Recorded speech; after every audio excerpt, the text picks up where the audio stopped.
କେବେ ଭାବିଛନ୍ତି ଚରିତ୍ର ଭିତରେ ଗୋଟେ ଅଦ୍ଭୁତ ଚୁମ୍ବକୀୟ ଶକ୍ତି ଲୁଚି ରହିଥାଇପାରେ?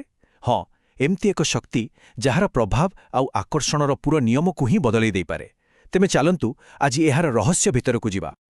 ଏମିତି କେବେ ଲାଗିଛି କି କିଛି ଲୋକଙ୍କ ପାଖକୁ ଆମେ ଆପେ ଆପେ ଟାଣି ହେଇଯାଉ, ସେମାନଙ୍କୁ କିଛି ଖାସ୍ ଚେଷ୍ଟା କରିବାକୁ ପଡ଼େନି। ତେବେ ଏମିତି କ'ଣ ଥାଏ ସେମାନଙ୍କ ପାଖରେ? କ'ଣ ସେ ରହସ୍ୟ ଯାହା ସେମାନଙ୍କୁ ଏତେ ଆକର୍ଷକ ଆଉ ପ୍ରଭାବଶାଳୀ କରିଦିଏ? ଆଶ୍ଚର୍ଯ୍ୟର କଥା ହେଉଛି ଏହି ପ୍ରଶ୍ନର ଉତ୍ତର ଆଉ କେଉଁଠି ନୁହେଁ, ଆମ ନିଜ ଭିତରେ ହିଁ ଲୁଚି ରହିଛି। ଆଉ ଏହା ନିର୍ଭର କରେ ଗୋଟିଏ ବହୁତ ସରଳ ପସନ୍ଦ ଉପରେ। ଏମିତି ଏକ ପସନ୍ଦ ଯାହା ଆମେ ସମସ୍ତେ ପ୍ରତିଦିନ ପ୍ରତିଟି ମୁହୂର୍ତ୍ତରେ କରିଥାଉ। ଚାଲନ୍ତୁ ଏହାକୁ ଦୁଇଟି ରାସ୍ତାରେ ଭାବିବା।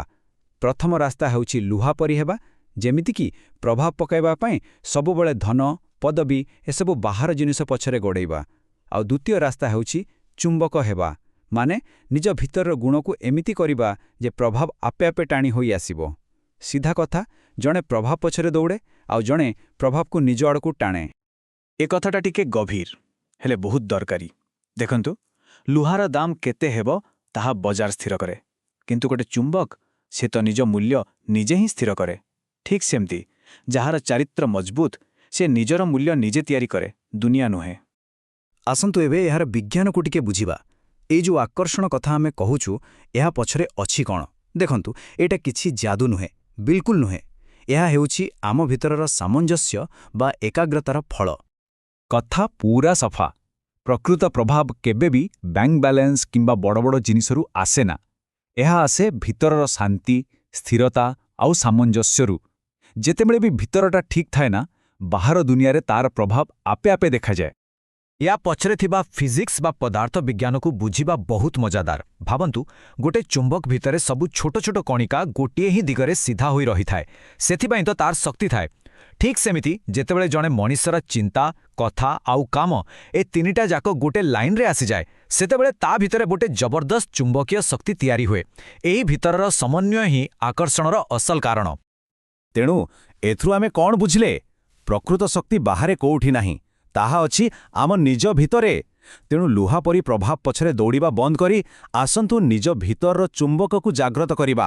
ଏଇଟା ହିଁ ଅସଲ କାମ। ଆଚ୍ଛା, ଏସବୁ ତ ଥିଲା ଥିଓରି, କିନ୍ତୁ ପ୍ରକୃତ ଜୀବନରେ ଏହା କେମିତି କାମ କରେ? ଚାଲନ୍ତୁ ଗୋଟେ କାହାଣୀ ଶୁଣିବା। ଜଣେ ଗରିବ ଶିକ୍ଷକଙ୍କ କାହାଣୀ, ଯାହା ଶୁଣିଲେ ବୁଝିହେବ ଯେ ପ୍ରକୃତ ପ୍ରଭାବ କ'ଣ। ଚାଲନ୍ତୁ କଳ୍ପନା କରିବା, ଗୋଟେ ଛୋଟ ଗାଁ, ଆଉ ସେଠି ରହୁଥିଲେ ପ୍ରେମ ନାମକ ଜଣେ ଶିକ୍ଷକ। ବହୁତ ଗରିବ ଥିଲେ। ତାଙ୍କ ପାଖରେ ନା ଥିଲା ଧନ ସମ୍ପତ୍ତି, ନା ଥିଲା କୌଣସି ବଡ଼ ପଦବୀ। ଏକଦମ ସାଧାରଣ ଜଣେ ମଣିଷ। କିନ୍ତୁ ତାଙ୍କ ପାଖରେ ଯାହା ଥିଲା ନା, ତାହା କୋଟି କୋଟି ଟଙ୍କାଠାରୁ ବି ବେଶୀ ମୂଲ୍ୟବାନ ଥିଲା। ସେ ସବୁବେଳେ ଖୁସିରେ ରହୁଥିଲେ, ଆଉ କାହାର ବି କିଛି ଦରକାର ହେଲେ ସାହାଯ୍ୟ କରିବାକୁ ଆଗେଇ ଆସୁଥିଲେ। ତାଙ୍କ ମନ ଭିତରେ ଏକ ଅଦ୍ଭୁତ ଶାନ୍ତି ଥିଲା। ଆଉ ସବୁଠୁ ବଡ଼ କଥା କ'ଣ ଜାଣନ୍ତି? ଗାଁର ବଡ଼ ବଡ଼ ଧନୀ ଲୋକଙ୍କୁ ଛାଡ଼ି ସମସ୍ତେ ତାଙ୍କ ପାଖକୁ ହିଁ ପରାମର୍ଶ ମାଗିବାକୁ ଆସୁଥିଲେ। କାହିଁକି? କାରଣ ତାଙ୍କ ଚରିତ୍ର ହିଁ ଥିଲା ତାଙ୍କର ଅସଲ ମୁଦ୍ରା, ତାଙ୍କର ଅସଲ ସମ୍ପତ୍ତି। ତେବେ ପ୍ରେମଙ୍କର ଏହି ଶକ୍ତିର ରହସ୍ୟ କ'ଣ ଥିଲା? ତାହା ଥିଲା ପ୍ରେମ। ହଁ, ଭଲ ପାଇବା। କାରଣ ପ୍ରେମ ଆଉ କରୁଣା ଏମିତି ଏକ ଚୁମ୍ବକୀୟ ଶକ୍ତି ଯାହା ଶତ୍ରୁକୁ ବି ନିଜର କରିଦିଏ ଆଉ ପଥର ହୃଦୟକୁ ବି ତରଳେଇ ଦିଏ। ପ୍ରେମଙ୍କ କାହାଣୀର ଗୋଟିଏ କଥା ପୁରା ସ୍ପଷ୍ଟ। ଧନର ଆକର୍ଷଣ କେବଳ ସେତେବେଳେ ଯେତେବେଳେ କିଛି ଦରକାର ଥାଏ। ସେଇଟା ପୂରଣ ହେଇଗଲେ ସବୁ ଶେଷ। କିନ୍ତୁ ଚରିତ୍ରର ଆକର୍ଷଣ, ସେଇଟା ଜୀବନସାରା ପାଇଁ ରହିଥାଏ।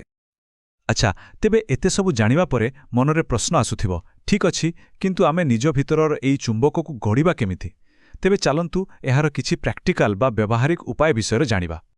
ତେବେ ଏଇ ଯେଉଁ ଚୁମ୍ବକ ହବା କଥା କହୁଛେ, ତାର ପ୍ରକ୍ରିୟାଟା କ'ଣ?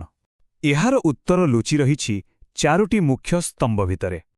ଦେଖନ୍ତୁ, ଏହି ଚାରୋଟି ସ୍ତମ୍ଭ ହେଲା ପ୍ରଥମତଃ ସଂଯମ, ମାନେ ନିଜ ଇନ୍ଦ୍ରିୟ ଉପରେ କଣ୍ଟ୍ରୋଲ ରଖିବା। ଦ୍ୱିତୀୟରେ ସେବା, ଅର୍ଥାତ୍ ବିନା କୌଣସି ସ୍ୱାର୍ଥରେ କାମ କରିବା। ତୃତୀୟରେ ସହିଷ୍ଣୁତା, ଯେତେ କଠିନ ପରିସ୍ଥିତି ଆସୁ ପଛେ ଶାନ୍ତି ଆଉ ଧୈର୍ଯ୍ୟ ବଜାୟ ରଖିବା। ଆଉ ଶେଷରେ ଚତୁର୍ଥଟି ହେଲା ସାଧନା, ମାନେ ପ୍ରତିଦିନ ନିଜକୁ ଆହୁରି ଭଲ କରିବା ପାଇଁ ଚେଷ୍ଟା କରିବା। ଆଉ ଯେତେବେଳେ ଜଣେ ଏହି ଚାରୋଟି ଜିନିଷକୁ ନିଜ ଜୀବନର ଆଧାର କରିନିଏ, ତା ଚାରିପାଖରେ ନା ଏକ ପଜିଟିଭ ଏନର୍ଜିର ବଳୟ ତିଆରି ହୋଇଯାଏ। ବାସ୍, ଏଇଟା ହିଁ ସେହି ଚୁମ୍ବକୀୟ ଆକର୍ଷଣ। ଏଠି ଗୋଟେ କଥା ମନେ ରଖିବା ଦରକାର ବାହାର ଦୁନିଆରେ ପିଆର ବା ଜନସମ୍ପର୍କ କରିବାଠାରୁ ବଡ଼ କାମ ହେଉଛି ନିଜ ଭିତରର ଦୁର୍ବଳତା ଉପରେ କାମ କରିବା। ସେଇଟା ହିଁ ସବୁଠୁ ବଡ଼ ପବ୍ଲିକ୍ ରିଲେସନ୍ସ। ତେବେ ଆସନ୍ତୁ ଆମ ଆଲୋଚନାର ଶେଷ ଭାଗକୁ। ଏତେ ସବୁ କଥା ପରେ ପ୍ରକୃତ ଶକ୍ତିର ଉତ୍ସ କ'ଣ? କୋଉଠୁ ଆସେ ଏ ଶକ୍ତି? ଏହାର ଉତ୍ତର ବହୁତ ସରଳ, ନିଜ ଭିତରର ଆଲୋକରୁ। ଗୋଟେ କଥା ବୁଝିବା ଦରକାର, ଯାହାର ବ୍ୟକ୍ତିତ୍ୱରେ ଚୁମ୍ବକୀୟ ଶକ୍ତି ଥାଏ ତାକୁ କୌଣସି ଟାଇଟଲ କିମ୍ବା ଷ୍ଟେଜ୍ ଦରକାର ପଡ଼େନି। ତାର ପ୍ରଭାବ ଏତେ ଶକ୍ତିଶାଳୀ ଯେ ସେ ଚୁପ୍ ରହିଲେ ବି ତାର ଉପସ୍ଥିତିକୁ ସମସ୍ତେ ଅନୁଭବ କରିପାରନ୍ତି। ଆଉ ଶେଷରେ ଏଇଟା ହିଁ ସବୁଠୁ ବଡ଼ ସତ୍ୟ, ଲୋକେ କେବେ ବି କେବଳ କଥା ପଛରେ ଯାଆନ୍ତିନି। ସେମାନେ ଅନୁସରଣ କରନ୍ତି ସେଇ ଭିତରର ଆଲୋକକୁ, ସେ ଚରିତ୍ରର ଶକ୍ତିକୁ।